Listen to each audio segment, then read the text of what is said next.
Assalamualaikum. Welcome to my YouTube channel Knowledge for Students. Students, today we are going to take the start of class number 12. तो आज हम आगाज़ करने जा रहे हैं क्लास नंबर 12 का। आज की क्लास में हम लोग डिस्कस करेंगे शुड हैव मॉडल वर्ब को। लेकिन क्लास शुरू करने से पहले अगर अभी तक आप लोगों ने मेरे चैनल को सब्सक्राइब नहीं किया, प्लीज़ सब्सक्राइब के बटन पर क्लिक कर दें। अगर आपको वीडियोज़ पसंद आ रही हैं और अगर आप उनसे कुछ सीख रहे हैं तो प्लीज़ लाइक के बटन पर क्लिक कीजिए और अपने दोस्तों के साथ भी शेयर कीजिए। और अगर आपको कोई भी कन्फ्यूजन हो रहा है तो प्लीज़ आप लोग कमेंट्स बॉक्स में जाके कमेंट्स कर सकते हैं ताकि मैं आपकी उस प्रॉब्लम को सॉल्व कर सकूं। सो स्टार्ट करते हैं आज की class. Students, should have modal verb का जो यूज़ है वो बिल्कुल वैसे ही है जिस तरह से शुड मॉडल वर्ब का यूज़ किया जाता था। फर्क सिर्फ इतना आएगा कि should have modal verb should का पास्ट है, यानी कि उसी मकसद के लिए ये भी यूज़ हो रहा है जिस मकसद के लिए शुड यूज़ हो रहा था। लेकिन फर्क सिर्फ इतना आ जाएगा कि शुड मॉडल वर्ब को हम प्रेजेंट में यूज़ कर रहे थे और शुड हैव मॉडल वर्ब को हम पास्ट में यूज़ करेंगे। तो अब अगर हम इसकी डेफिनेशन को देखते हैं तो क्या है कि should have modal verb is used to express advisability and suggestion in the past. अब अगर हम प्रेजेंट की शुड की डेफिनेशन को देखें तो वहां पे ये था to express advisability and suggestion in the present. सिर्फ फर्क आ रहा है प्रेजेंट और पास्ट का, बाकी सेम एज इट इज जो ये डेफिनेशन है वही शुड की डेफिनेशन थी। तो मतलब कहने का ये है कि अगर हम गुजरे हुए वक्त में किसी को नसीहत करना चाहते हैं या फिर मशवरा देना चाहते हैं तो उस मकसद के लिए हम शुड हैव मॉडल वर्ब का इस्तेमाल करेंगे। अब शुड मॉडल वर्ब में उर्दू जुमलों के हर में ना चाहिए, नहीं चाहिए, नहीं चाहिए वगैरह आता था। लेकिन अब शुड हैव मॉडल वर्ब में उर्दू जुमलों के हर में ना चाहिए था, नहीं चाहिए थी, नहीं चाहिए थे वगैरह आएगा, क्योंकि ये पास्ट की एडवाइजेबिलिटी या सजेशन है। ठीक है। अच्छा, अब अगर हम इसकी स्ट्रक्चर को देखें तो इसकी स्ट्रक्चर के अंदर एक छोटा सा चेंज आ रहा है। वो चेंज क्या आ रहा है कि शुड के अंदर हम यूज करते थे subject plus should plus first form of the verb plus object, लेकिन शुड हैव मॉडल वर्ब में subject plus should have plus third form. यहां पर वर्ब की फर्स्ट फॉर्म नहीं आएगी बल्कि वर्ब की थर्ड फॉर्म आएगी। जो यहां पर चेंज आ रहा है वो मेन चेंज ये आ रहा है। ठीक है। और शुड की जगह शुड हैव आ रहा है। ओके, तो चलिए हम इन सेंटेंसेस को बना के जरा देख लेते हैं। अब जैसे कि पहले हम कहते थे कि उसे मेहनत करनी चाहिए, तो अब जब हम इसको पास्ट में लेके जाएंगे तो वो हो जाएगा उसे मेहनत करनी चाहिए थी। तो अब जब मेहनत करनी चाहिए थी आएगा तो अब ये पास्ट की एडवाइजेबिलिटी है या सजेशन है। ठीक है। तो अब उसके लिए हम इस स्ट्रक्चर को फॉलो करते हैं। सो सबसे पहले सब्जेक्ट, उसे मेहनत करनी चाहिए थी। अब चाहे वो लड़का है चाहे वो लड़की है, तो फर्ज करें वो लड़की है। सो वो एक लड़की की इंग्लिश क्या होती है? She. Then should have, she should have, then third form of the verb. अब यहां पर वर्ब कौन सा है? मेहनत करना। तो मेहनत करना की इंग्लिश होती है वर्क हार्ड। अब वर्क हार्ड तो चूंकि फर्स्ट फॉर्म है तो अब यहां पर मैं फर्स्ट फॉर्म तो नहीं यूज करूंगा, तो इसके लिए मुझे वर्क की थर्ड फॉर्म यूज करनी पड़ेगी और वर्क की थर्ड फॉर्म होती है worked. So she should have worked hard, she should have worked hard. उसे मेहनत करनी चाहिए थी। इसी तरह से उन्हें वक्त पर वहां पहुंचना चाहिए था।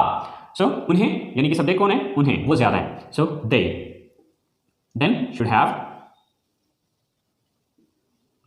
Then verb. वर्ब क्या है यहां पे? पहुंचना। पहुंचना की इंग्लिश होती है रीच या अराइव। ओके। अब रीच की जो थर्ड फॉर्म है वो है reached. So they should have reached. अब कहां पहुंचने की बात हो रही है? वहां, there. They should have reached there. उन्हें वहां पहुंचना चाहिए था, वक्त पर, on time. They should have reached there on time. उन्हें वक्त पर वहां पहुंचना चाहिए था। इसी तरह से उसे अपने मुस्तकबिल के बारे में सोचना चाहिए था। अब किसको सोचना चाहिए था?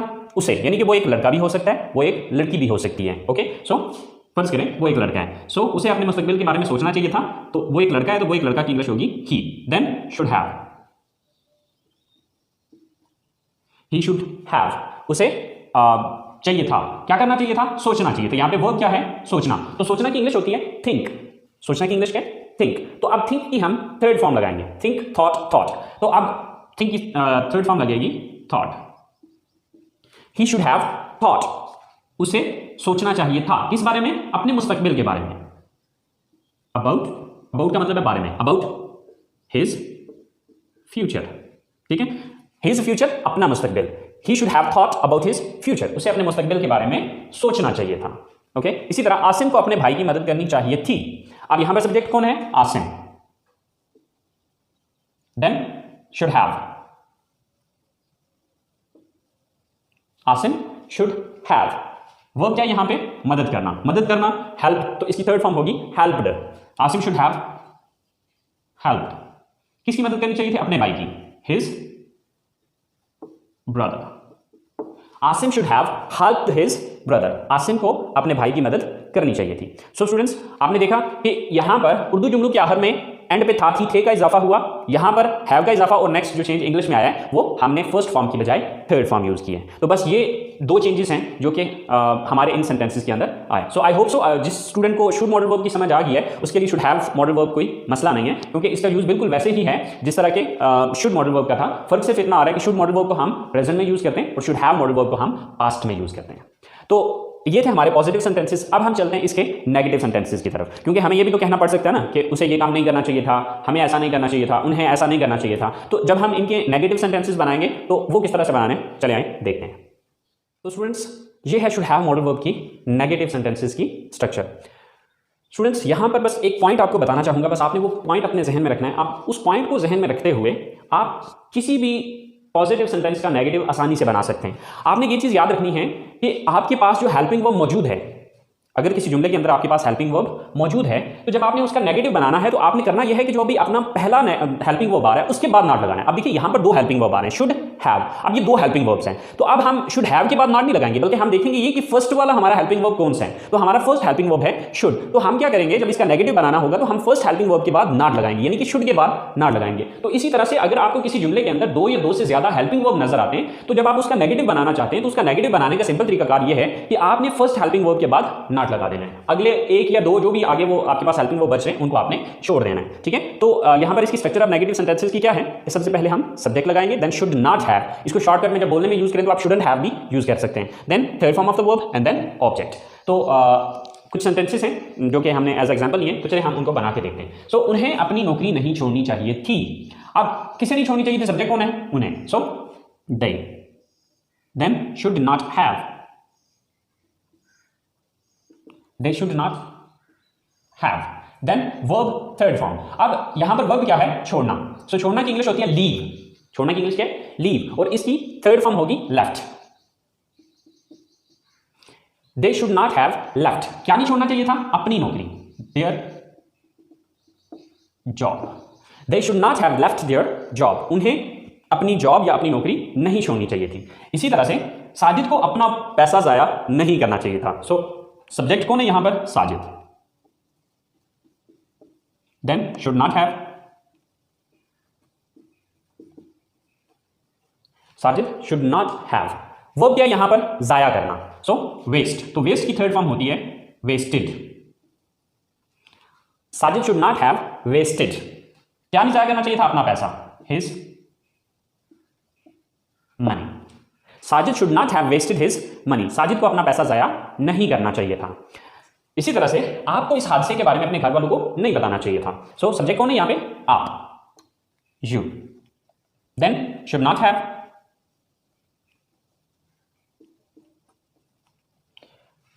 Then verb. वर्ब क्या यहां पे, बताना, टेल। बताना की इंग्लिश होती है टेल, लेकिन इसकी थर्ड फॉर्म होगी told. You should not have told, किसको नहीं बताना चाहिए था, यानी कि किसको नहीं बताना चाहिए था, अपने घर वालों को, अपने घर वालों को यानी कि योर फैमिली। किस बारे में, इस हादसे के बारे में। अबाउट, अबाउट का मतलब है बारे में, अबाउट दिस इंसिडेंट कह लें या एक्सीडेंट कह लें, दोनों सूरतों में सही है। So you should not have told your family about this incident या एक्सीडेंट, दोनों सूरतों में सही है कि आपको इस हादसे के बारे में अपने घर वालों को नहीं बताना चाहिए था। तो इसी तरह से उसे अकेले वहां नहीं जाना चाहिए था। आप उसे यानी कि उस एक लड़की को, she, then should not have. Verb की थर्ड फॉर्म जाना, तो जाना की इंग्लिश होती है गो, तो इसकी थर्ड फॉर्म होती है gone. She should not have gone, कहां जाना चाहिए था, वहां, तो वहां की इंग्लिश है there. She should not have gone there, अकेले, alone. So she should not have gone there alone. तो स्टूडेंट्स, अगर हम पॉजिटिव और नेगेटिव सेंटेंसेस के अंदर अगर हम डिफरेंस देखें तो सिर्फ नॉट का डिफरेंस आ रहा है, ठीक है। आप शुड के बाद नॉट लगा दें पॉजिटिव सेंटेंसेस में तो वो नेगेटिव सेंटेंसेस बन जाएंगे। सो आई होप सो स्टूडेंट्स आपको नेगेटिव सेंटेंसेस की समझ आ गई होगी। तो अब हम बात करते हैं इसके इंटरोगेटिव सेंटेंसेस की। इंटरोगेटिव मीन सवालिया जुमले। तो अगर हमें पास्ट में किसी से, पास्ट से रिलेटिंग कोई मशवरा लेना है या कोई नसीहत लेनी है, तो उसके लिए हम सेंटेंसेस किस तरह से बनाएंगे, वो बहुत ही सिंपल और इजी तरीकाकार है, जो कि मैंने ऑलरेडी पहले भी आपको बताया हुआ है कि अगर आपको किसी मॉडल या किसी टेंस का नेगेटिव बनाना आता है तो उसका इंटरोगेटिव बनाना कोई बड़ी बात नहीं है या कोई प्रॉब्लम नहीं है, ओके। अब उसके लिए आपने करना यह है कि जिस भी वर्ड के बाद आपने नॉट का लफ्ज नेगेटिव में यूज किया था, बस उस लफ्ज को उठा के जुमले के शुरू में लगा देना है तो वो इंट्रोगेटिव बन जाएगा। जैसे कि यहां पर हमने जो नॉट लगाया वो किसके बाद लगाया, शुड के बाद नॉट लगाया। तो अब यहां पर हम क्या करेंगे, जब हम इसका सवालिया बनाएंगे या इंट्रोगेटिव सेंटेंस बनाएंगे, then we will take this should at the start of the sentence and it would be converted into interrogative sentence. तो चलिए देखते हैं स्टूडेंट्स, इंट्रोगेटिव सेंटेंसेस बनाने के जो स्ट्रक्चर है वो है should plus subject plus have plus third form of the verb and plus object and question mark. So हमने किया सिर्फ इतना है कि यहाँ पहले शुड यहाँ पे आता था तो यहाँ से उठा के हमने इसको यहाँ पे ले आए। क्यों लेके आए, क्योंकि हमने जब नेगेटिव बनाया था तो शुड के बाद नॉट लगाया था, इसलिए हमने शुड को उठा के जुमले के शुरू में लगा दिया। तो चले हम इसकी एग्जांपल्स को बना के देखते हैं। सो क्या मुझे इस कॉलेज में दाखिला लेना चाहिए था। So first of all should, then subject कौन है, मुझे, यानी कि मुझे दाखिला लेना चाहिए था। तो सब्जेक्ट कौन हुआ, मैं, तो मैं की इंग्लिश क्या है, आई। शुड आई, क्या मुझे, शुड आई हैव। यहां पे देखना है कि थर्ड फॉर्म यानी कि वर्ब क्या है, यहां पे दाखिला लेना। तो दाखिला लेना की इंग्लिश होती है टेक एडमिशन। अब टेक की जो थर्ड फॉर्म होती है वो है taken. So should I have taken admission, should I have taken admission, क्या मुझे दाखिला लेना चाहिए था इस कॉलेज में, in this college. So, should I have taken admission in this college? क्या मुझे इस कॉलेज में दाखिला लेना चाहिए था। इसी तरह से क्या हमें उसे इस बारे में बताना चाहिए था। So first of all should, then subject कौन है, हमें, यानी कि हम सब्जेक्ट हैं, should we, then have, should we have, third form of the verb. अब यहां पर काम कौन सा है, बताना। वर्ब क्या है, बताना। तो बताना की इंग्लिश होती है टेल और इसकी थर्ड फॉर्म है told. Should we have told, किसे बताना है, उसे, यानी कि वो लड़का भी हो सकता है वो लड़की भी हो सकती है। अगर वो लड़का है तो हिम, अगर वो लड़की है तो her. Should we have told her या हिम। अब अगर लड़की है तो हर, अगर लड़का है तो him. So should we have told him, इस बारे में, about this. Should we have told him और हर अबाउट दिस, क्या हमें उसे इस बारे में बताना चाहिए था। इसी तरह से क्या सुहेल को इंग्लिश सीखनी चाहिए थी। First of all should, then Suhail, should Suhail, आगे हैव, थर्ड फॉर्म सीखना। सीखना की इंग्लिश होती है लर्न और इसकी थर्ड फॉर्म होती है learned. Should Suhail have learned, क्या सीखने की बात हो रही है, English. So should Suhail have learned English, क्या सुहेल को इंग्लिश सीखनी चाहिए थी। लास्ट सेंटेंस है हमारे पास, क्या आपको नया कारोबार शुरू करना चाहिए था। सो शुड, देन सब्जेक्ट कौन है यहां पे, आप, should you, then have, after that third form of the verb, शुरू करना। काम यहां पर क्या, वर्ब क्या है यहां पे, शुरू करना। सो शुरू करना की इंग्लिश होती है स्टार्ट और इसकी थर्ड फॉर्म है started. So should you have started, should you have started, क्या शुरू करने की बात हो रही है, नया कारोबार, new business. So should you have started new business, क्या आपको नया कारोबार शुरू करना चाहिए था। सो स्टूडेंट्स, ये सिंपल सा तरीकाकार है इसके पॉजिटिव, नेगेटिव और इंट्रोगेटिव सेंटेंसेस बनाने का। सो आई होप सो आपको पॉजिटिव, नेगेटिव और इंट्रोगेटिव तीनों टाइप के सेंटेंसेस की समझ आ गई होगी। अब हम जरा तीनों सेंटेंसेस को इकट्ठे लेके देखते हैं कि आया कि तीनों में डिफरेंस क्या आ रहे हैं। तो चलें जरा पहले वो देख लेते हैं, उसके बाद नेक्स्ट बात करते हैं।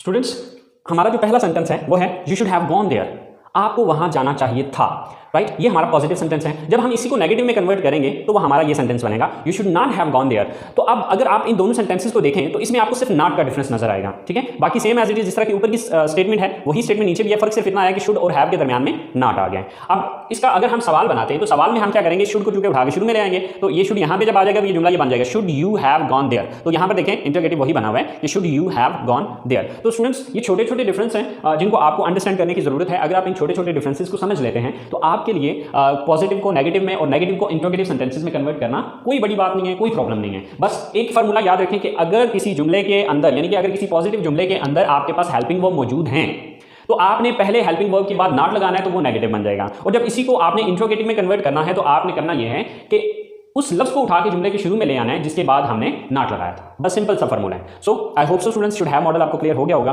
तो अपनी बात को यहीं पे आज खत्म करते हैं, आज की क्लास को फिनिश करते हैं। इंशाल्लाह ज़िंदगी रही तो नेक्स्ट अगली क्लास के साथ हाजिर होंगे। लेकिन अब नेक्स्ट अगली क्लास में हम कुछ और इंट्रोगेटिव टाइप सेंटेंसेस, यानी कि इसमें हम WH इंट्रोगेटिव सेंटेंसेस जो होते हैं उनके बारे में बात करेंगे। बहरहाल तब तक के लिए अपना ख्याल रखिएगा। इंशाल्लाह ज़िंदगी रही तो आप लोगों के साथ अगली क्लास में मुलाकात होगी। अल्लाह निगहबान।